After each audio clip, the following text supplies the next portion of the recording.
প্রিয় দর্শক, আসসালামু আলাইকুম। আপনাদের কাছে আমার একটা অনুরোধ, আমার এই ভিডিওটা আপনারা সর্বোচ্চ শেয়ার করবেন, কারণ আমাদের মাননীয় প্রধানমন্ত্রী তারেক রহমান লজ্জায় পড়তে পারেন। জনগণ বর্তমান প্রধানমন্ত্রী তারেক রহমানকে নিয়ে হাসাহাসি করতে পারে।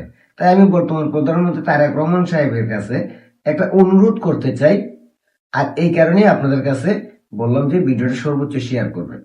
মাননীয় প্রধানমন্ত্রী তারেক রহমান সাহেব, আপনার কাছে আমার বিনীত অনুরোধ, আপনাকে যারা পরামর্শ দেয়, তথ্য প্রমাণ দেয়, যাদের পরামর্শে তথ্য প্রমাণ নিয়ে আপনি কথা বলেন, দয়া করে তাদেরকে আপনি পরিবর্তন করেন। আর না হলে বাংলাদেশের জনগণ আপনাকে নিয়ে হাসাহাসি করবে। মানে প্রধানমন্ত্রী, আপনি 2 দিন আগেই সংসদে একটা বক্তব্য দিয়েছেন, যে বক্তব্য আপনি বলছেন যে আওয়ামী লীগের 17 বছর শাসন আমলে আওয়ামী লীগ বাংলাদেশ থেকে $234 বিলিয়ন পাচার করছে। এই তথ্য, এই পরামর্শ যারা আপনাকে দিছে, তারা আমার মনে হয় ভুল তথ্য দিছে। কারণ বাংলাদেশ থেকে $234 মিলিয়ন পাচার করা কোনোভাবেই সম্ভব নয়। আর এই তথ্য আপনি দেওয়ার পরে জনগণ এটা নিয়ে হাসাহাসি করতেছে। কেন হাসাহাসি করতেছে? দেখেন, শেখ হাসিনা শাসন আমলে বাংলাদেশের রিজার্ভ কত ছিল? বাংলাদেশ ব্যাংকের হিসাব অনুযায়ী শেখ হাসিনা শাসন আমলে সর্বোচ্চ রিজার্ভ ছিল $46 বিলিয়ন। এখন যে দেশের সর্বোচ্চ রিজার্ভ 46 বিলিয়ন, আরো কমও হইতে পারে 44 বিলিয়ন, সেই দেশ থেকে $234 বিলিয়ন পাচার করা হয়েছে 17 বছরে। এটা কোনোভাবে গ্রহণযোগ্য নয়। কারণ শেখ হাসিনার আমলে বাংলাদেশের রিজার্ভই ছিল 44 বিলিয়ন। তো 44 বিলিয়ন যে দেশের রিজার্ভ, সেই দেশ থেকে $234 বিলিয়ন পাচার করা কি সম্ভব? এত টাকা আসলো কোথা থেকে? দেখেন, কোন সরকার তার বদনামি চায় না। যে সরকারই আসুক, তারা রিজার্ভ বাড়ায়া বলে। আওয়ামী লীগ সরকারও তাই করছে। রিজার্ভ আরো কম ছিল, কিন্তু তারা জনগণের কাছ থেকে ক্রেডিট নেওয়ার জন্য বাড়ায়া বলছে। ধরেন, এই বর্তমানে বাংলাদেশের রিজার্ভ কত? 25 থেকে 26 বিলিয়ন ডলার, এর আশেপাশে হবে।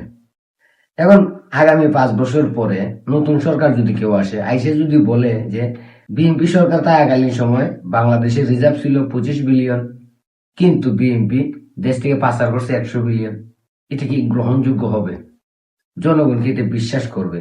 আমি নিজেও তো বিশ্বাস করবো না।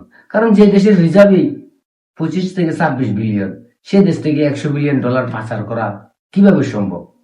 কোনোভাবে সম্ভব না। তাই মানে প্রধানমন্ত্রী, আপনাকে যারা বুদ্ধি পরামর্শ দেয়, তারা আপনাকে ভুলভাল তথ্য দেয়। তাই অনুরোধ করবো, ওনাদেরকে পরিবর্তন করেন।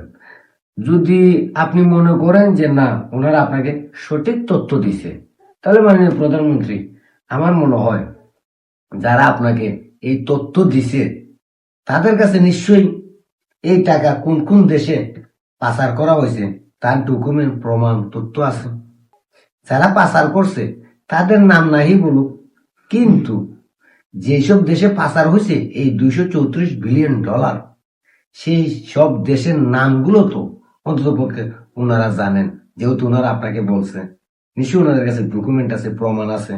তাই আমার মনে হয়, যদি $234 বিলিয়ন আওয়ামী লীগ সরকার থাকাকালীন সময় পাচার হয়েই থাকে, তার ডকুমেন্ট গুলো জনগণের সামনে তুলে ধরেন, তাহলে আমার মনে হয় জনগণ বিশ্বাস করবে। আর যদি ডকুমেন্ট দেখাইতে না পারে যারা আপনাকে বুদ্ধি পরামর্শ দিছে, তাহলে আমার মনে হয় ওনাদের পরিবর্তন করাটাই ভালো। কারণ ভুলভাল তথ্য আপনাকে দিবে, আর আপনি এগুলো সংসদ ভবনে বলবেন। আর জনগণের হিসাবের সঙ্গে যদি আপনাদের তথ্যের গরমিল হয়, তাহলে মানুষ প্রধানমন্ত্রীকে নিয়ে হাসাহাসি করবে। তাই আমি মাননীয় প্রধানমন্ত্রীর কাছে অনুরোধ করব, এইসব তথ্য পরামর্শ যারা ভুলভাল ভাবে দেয়, তাদেরকে দূরে রাখাই ভালো। কারণ যারা সঠিক তথ্য দিতে পারে না, ভুল তথ্য দেয়, তাদেরকে পাশে রেখে কোনো লাভ নাই। এই জন্যই মাননীয় প্রধানমন্ত্রীর কাছে অনুরোধ করব, যারা তথ্য প্রমাণ দেয় তাদেরকে বলবেন সঠিকভাবে তথ্য প্রমাণ সহ উপস্থাপন করতে, যাতে সাধারণ জনগণ আপনার বক্তব্য নিয়ে হাসাহাসি না করতে পারে। আশা করি বুঝতে পারছেন মাননীয় প্রধানমন্ত্রী। আমার মতো ক্ষুদ্র একজন মানুষ আপনাকে পরামর্শ, যুক্তি দেওয়ার মতো কোনো যোগ্যতাই আমার নাই। আমার কাছে মনে হইলো এই কথাগুলো আমার বলা উচিত, কারণ বাংলাদেশের জনগণ এটা নিয়ে হাসাহাসি করতেছে, মন্তব্য করতেছে। তারা একটাই কথা বলে যে দেশের রিজার্ভই 44 বিলিয়ন, সেই দেশ থেকে পাচার কিভাবে হয় 234 বিলিয়ন? এটা কিভাবে সম্ভব? আর আমি দর্শকদের কাছে একটা প্রশ্ন করি, আপনাদের কাছে কি মনে হয় যে দেশের রিজার্ভ, সর্বোচ্চ রিজার্ভ 44 বিলিয়ন, সেই দেশ থেকে 234 বিলিয়ন ডলার পাচার করা সম্ভব? কি মনে হয় আপনাদের? একটু কমেন্টে জানাবেন।